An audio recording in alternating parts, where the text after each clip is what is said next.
Good evening, everyone, and thank you for joining me today. Susan Pine, and I'm a senior access developer with IT Impact based in Chicago, with Juan Soto and Ben Cloth here, who are both well-established Microsoft Access MVPs. And over the past years, they have taught me so much about Access and SQL. I will be a presenter for the new Access group, which is specially designed for those of you who are interested in learning about Access, users who are relatively new to Access and need assistance with troubleshooting issues, or basically want to refresh your knowledge. Now, without the IT Impact for 5 years now, but only the last couple of years have I really dug in and concentrated on the developing side. During that time, I've had experience working on a wide range of products, and I believe I can help you improve your access skills based on my experience and the problems I've come across. I literally learned access myself through work, guides on the internet, and also with my peers at IT Impact. So let's get started with an introduction to Microsoft Access. By the way, here is my email address. If you have any questions or you want to reach out to me for any information. And I'm also the chapter coordinator for the Access User Group. This is Access. Access is a relational database management system. It allows you to easily manage your data, such as customer information, sales, and it also allows you to develop a friendly user interface for users that makes it easy for them to get to the information they want and work with it in multiple ways. Now, a couple of reasons for using a relational database.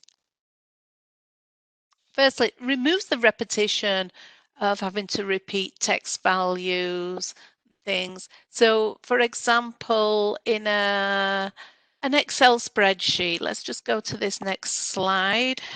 A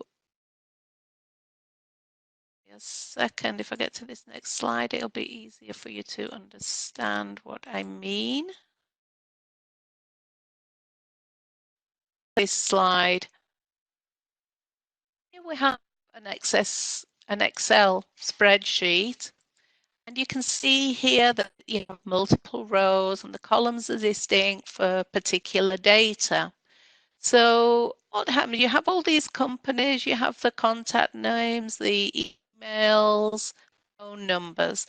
What happens then if you have somebody else join company one, you want to enter their information here? Well, you have two options.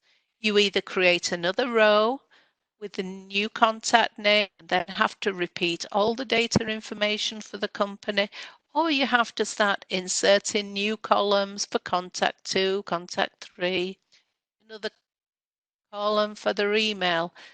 It's pretty tricky trying to manage data in Excel, whereas in Access, what we do, we take that data and we'd separate it. So here in this example, here you have a list of customers. So you'll have a customer ID, the name, last name, date created. That's just really for keeping a track of the information, what you have. And then here, any orders from that customer. And as you see, instead of entering the customer name to link, use IDs. You can see we're taking the primary key of the customer table, customer ID, and we're storing it in here with the orders. And the reason we'll do that, replace with the ID, it just makes it quicker for Access to work and extract data quicker using a numeric value. And it will also take up less memory space. So just let me go. Oh. Go back to my previous slide. Okay, there we are. So now, why use Access? Okay, so as I was saying, if you're looking for a method to organize and manage your data, allowing you to easily list items and run reports, this is great for you. Just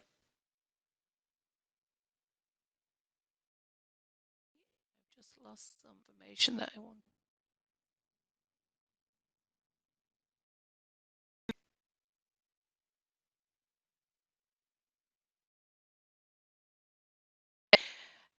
So,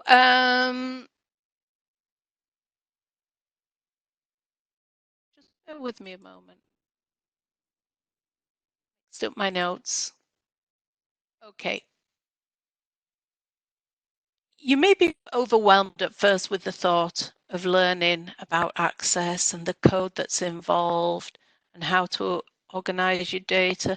But by following this course, you will realize how easy it is to discover the power of Access and allow you to create a user and friendly interface.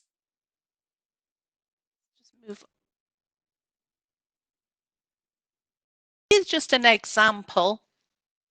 What I mean by user-friendly interface, this is a database that we created for accident and safety.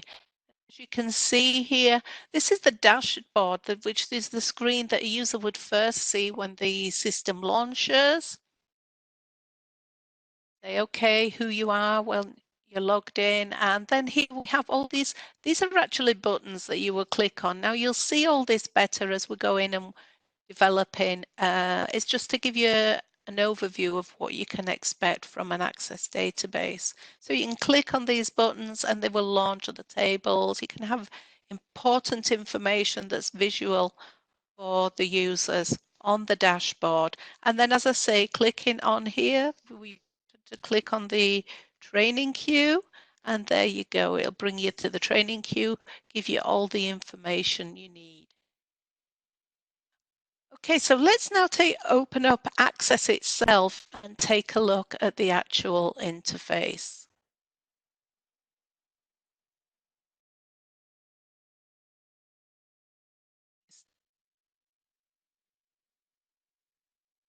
Bring up Access for you.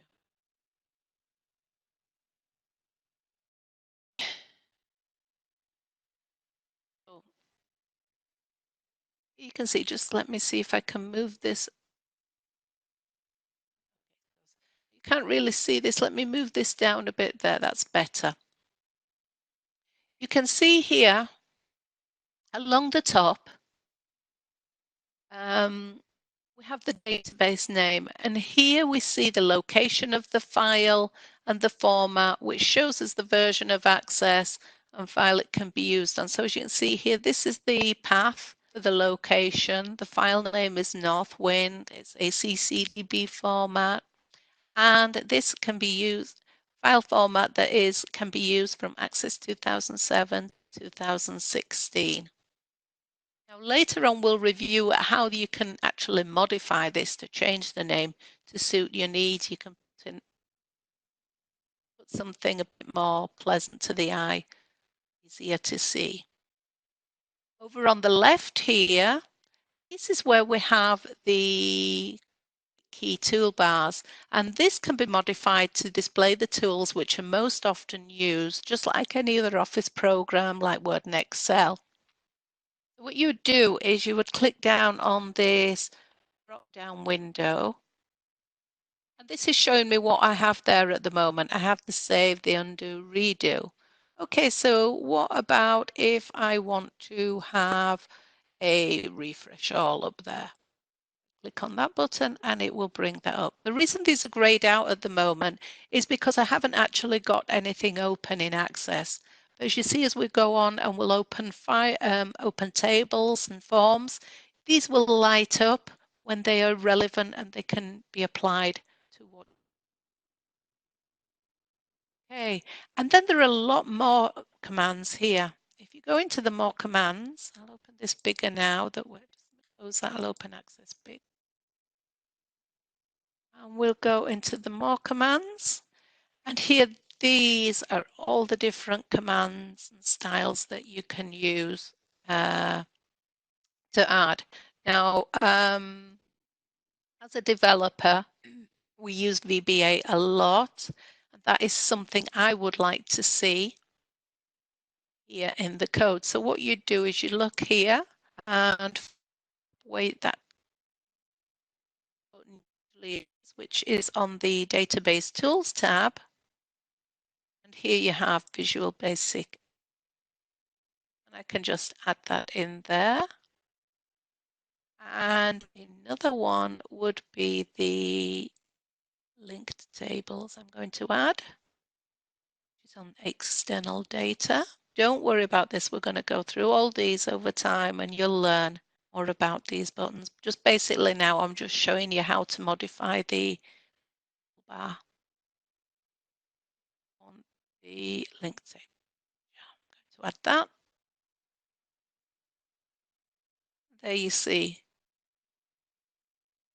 I've come across. Now the reason these are white is because they're tools that you can use with the actual database. You don't actually need a particular object open to use these buttons.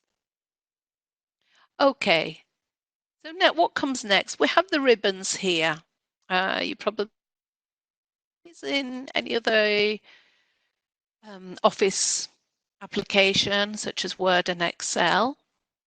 I'll come back to the file later because that's slightly different, but we have the Home tab here and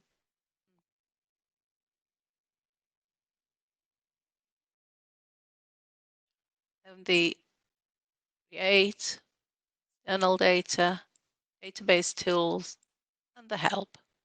As I say, as we go working through, you'll learn more about each of these buttons and their functionality. Then over here, this is the file which I mentioned. And what this is, as you may know, it's for into more complex things, the compact repair of the database. You can open a new database, an existing one, or create a new one.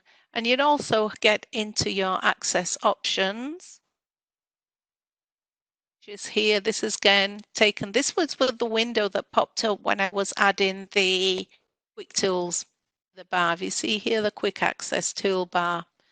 So we have several options here. The current database, this applies changes that will just apply to the database that you have open. And these are all general settings that will apply to Access in general.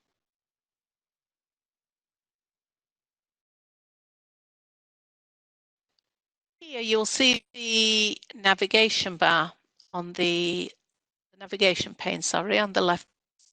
And this is where you'll see your list of objects that make up the data.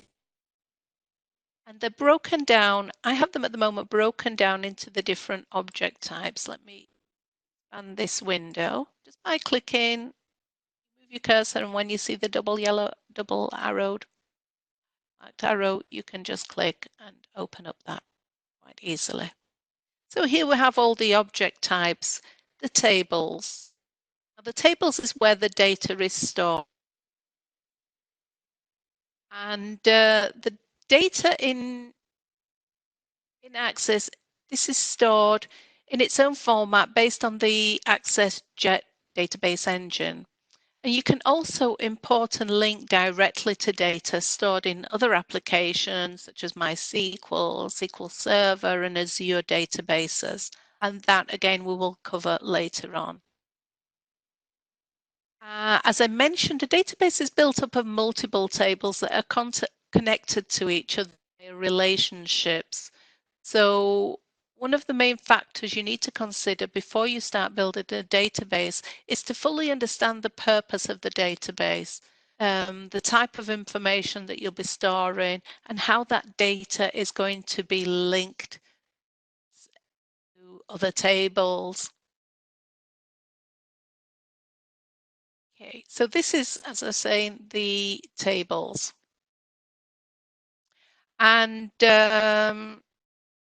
these tables, if I open the customer table, just double clicking on it opens up that table, and here you can see all the information there for the table. And as I mentioned, you now get some of these buttons active, and same on the ribbon bar for what you can use.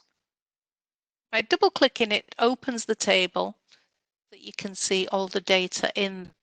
When you actually want to go into changing the structure, you'll want to see it in design view.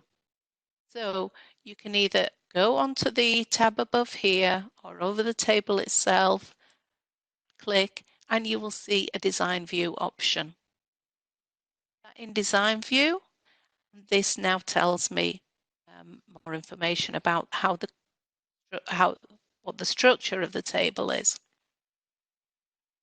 You always need to have a primary key. That is the ID. That is an auto number that, as I mentioned, the ID then will be linked to other tables. So in this case, it's the company ID. Now, here in this table, they just have it named as ID. This is one of the Microsoft ones that was downloaded. But personally, for developing, if you have ID in all your tables, you're not going to know which ID it is. So I strongly recommend putting, sorry, this is customers, isn't it? Customer table. So let's put customer there. Customer ID. And that makes it easier for you to identify what it is. Another thing I'd like to point out is, if you see here, they've used spaces in the field names. I wouldn't recommend that. It makes it more complex for coding later on. So it's best to no spaces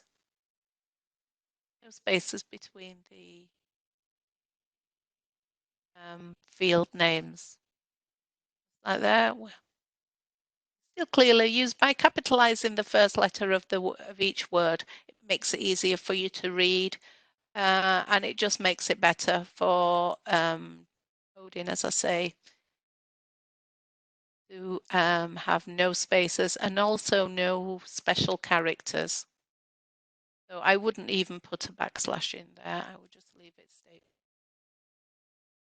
postal code, just like that. Okay, I'm going to close that without saving because obviously this database is already set up and these fields are linked to forms and other areas. And if I change names now in this table when they're already set up and connected, it's going to break links in the database. So I'll just close that window. It will ask me if I want to save the changes and I just say no.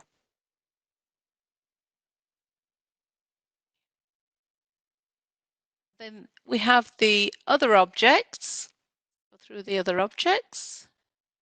So that was the tables. Now we have the query. Now the queries are basically pulling together information from multiple tables or filtering data into a specific view that helps suit your needs. So this query in design view, okay, it's just customers and so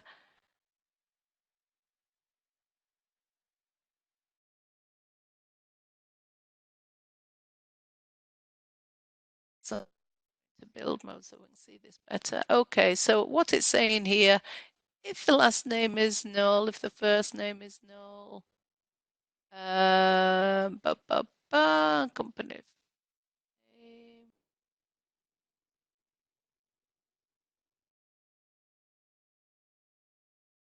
What it's doing is putting the customer's name together with the company. So let's just look in view. Yeah, it's put the contact name in full, the first name and the last name. Then it's selected all the other information as well.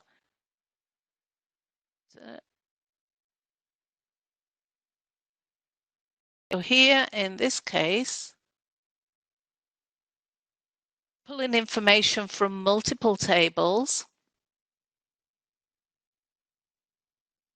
where they have the relationships by the IDs, and then selecting the details from each specific table, and it will bring it all together so that you can see all the data grouped together. Okay. Then we have the forms. Now the forms are used basically to make it easy for inputting data or for viewing data. If I say, for example, go here to customer details, form here allows us to easily see a particular customer, enter information, and you can easily tab through, see other companies, sorry, customers. Even this search box here, so you can click down and change and go quickly to the company that you want to look at and find it.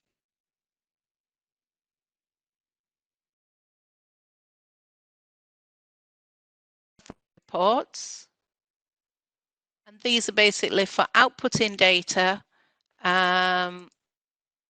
Open this one here, it gives us address information, and those reports then you can extract them to PDF. You can send the data to Excel. You can even PDF the document and send it to an Outlook, all of which, as I say, we'll go through. And then finally, you just have your macros and modules, which they are part of the coding. So the code that we use in Access is VBA, which is Visual Basic for applications. It's an object programming language. You have your modules, classes, which are object-oriented programming, and the macros. I'm not going to go too much detail into that now. It's easy to explain those as we're going through and actually using them.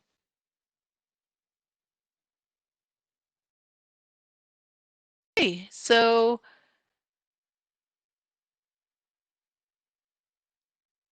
explore the navigation pane a bit more. Now I'd shown you about how we have the tables, queries, forms, and reports, but what if you don't want those in that order? You may have some particular order you prefer to see. Drop down, click on this drop down arrow, and you'll see here, these are all the formats, layout that you can look at this data. So if you click at tables and related views, you see we have the employees, all objects that are related with the employees.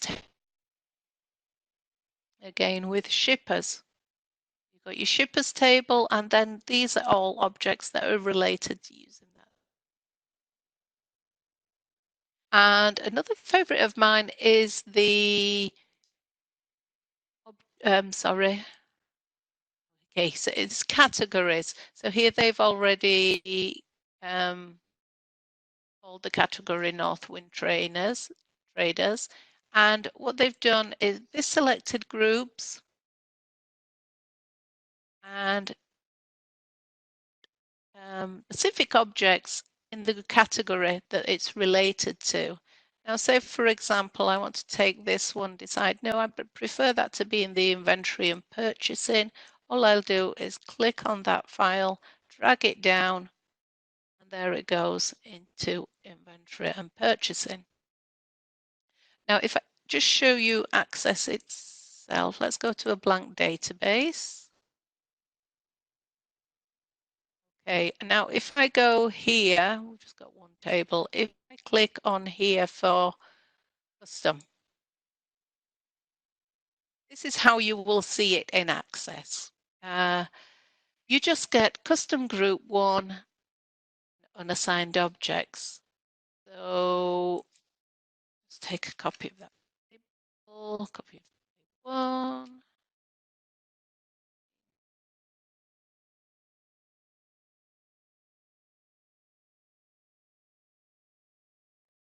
table. Okay. So say then, okay, I want this table to go into group 1. There it is. And let's have that one in group as well. But you don't like the names of, need to modify that. The way we'll do that is by going into the right clicking here on the custom, and I'm going to go to the navigation option. And you'll see here details. So the tables and related views, object type, and custom. Now the table and related views and the object type you cannot change. They are standard with Access. But the custom one you can. Okay, so here we are custom, and I say I want to rename this item. I don't want it to be called custom. So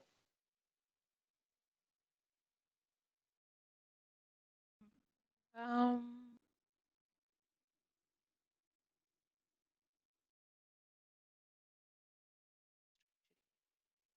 pick any name for now. Okay. And then we have groups. B2 can be renamed. So I'm going to click on custom group 1 in the group.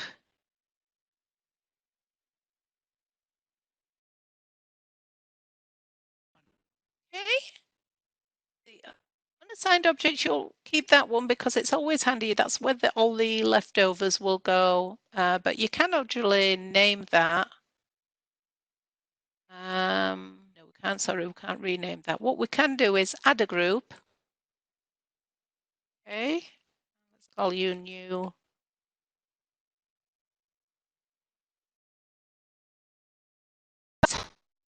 And then if I say OK here, come out, and now you see, click down here, instead of custom, I see structure details. I see new name 1, new name 2.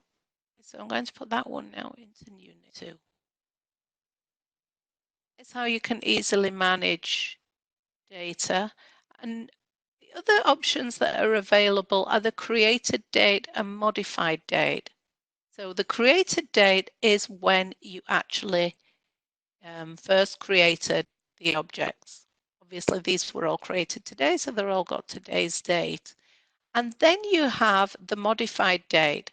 So say like these were, for example, if these objects, I'd created them last week, but today I'd gone into table 1 and made a modification to the structure, the design of the table, then that would be under today's date and these would still be under last week. Really handy when you're working big database that's got lots of tables, lots of objects, and you may do a change form or a report. Go away, have your lunch, come back. Okay, no, I was working on a form. What was the name of it? And then just by changing the structure, the layout, and going into the modified date, that will then show you today or yesterday, whenever it was you worked on it, you'll see the objects, and that just makes it a lot easier for you to find them. Okay, so that's the navigation pane. Let me go back now to the other Access database because it's easier to describe things when you've actually got save changes. No, we don't. Again, you've seen databases where you have the pop-up windows that come up one over the other, but I actually like this new format that they have where it is in tabbed layout. This means is be working on a database here, this window, you need to then go and see some other information and you can just click over, go back to the other object without actually losing where you are. When it's one window on top of the, it's harder to see that layout. Now I'll show you what I mean by that layout by going here into the file options. I go to the current database, where we have all the settings related to, as I say, this database I've got. So I'd mentioned about the top, about renaming. So let's give this, let's call it Access for Beginners.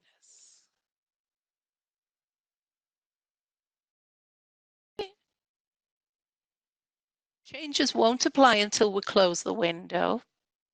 And in fact, there are some changes you may do in here that you'll actually need to close out this completely and restart it for the modifications to apply. A display form, that's the form that's going to show up when you first launch the application. So in this case, if you want to choose the home, so that when we then launch this database, that is the first window that we will see. Okay. This is the section that I was just talking about. At the moment, we have it on tabbed documents. I want to show you how overlapping windows look. So I'm just going to change that view to overlapping windows. Let's just close out of here for now. You see here, you must close and reopen the current database for this specified option to take effect. So say OK. We'll close that. And no, we're not going to save any changes. Okay, now I could really do with access on my, oh, it's called North Wind. There we are. That's the one.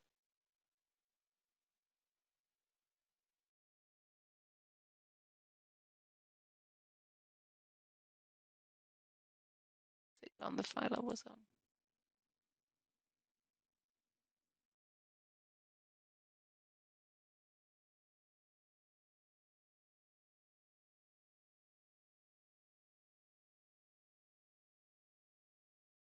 Oh, just a login screen they have, but remember in home for it to come up first. So that's brought that window up for me.